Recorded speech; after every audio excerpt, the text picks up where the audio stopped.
কিন্তু আপনাদের অনুরোধ করব, দলের বদনাম করে কেউ কোনো অপকর্ম করবেন না। সত্য সত্যই বাইরে থেকে বেনজিরকে আমরা যেভাবে দেখেছি, তিনি যে আরেক বেনজির ভেতরে, সেটা তো এখন সত্য হয়ে যাচ্ছে। কাজী একজন মানুষের চলতে ফিরতে কত লাগে।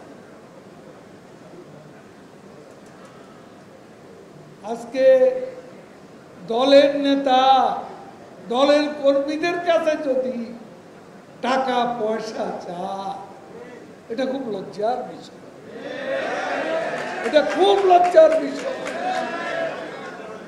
আমি আশা করি আমাদের দল, আমি যে কথা বলছি সারা দেশের জন্য বলছি, শুধু মহানগর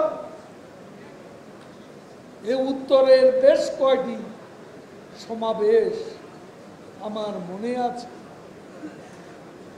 যে স্বতঃস্ফূর্ত উপস্থিতি বিএনপির আন্দোলনকে ঠেকাতে সেদিন শান্তির সমাবেশ করে আমরা প্রমাণ করেছি আমরা সবচেয়ে ঐক্যবদ্ধ সুসংগঠিত আওয়ামী লীগ।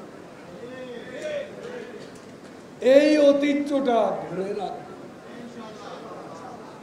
বজায় রাখবেন।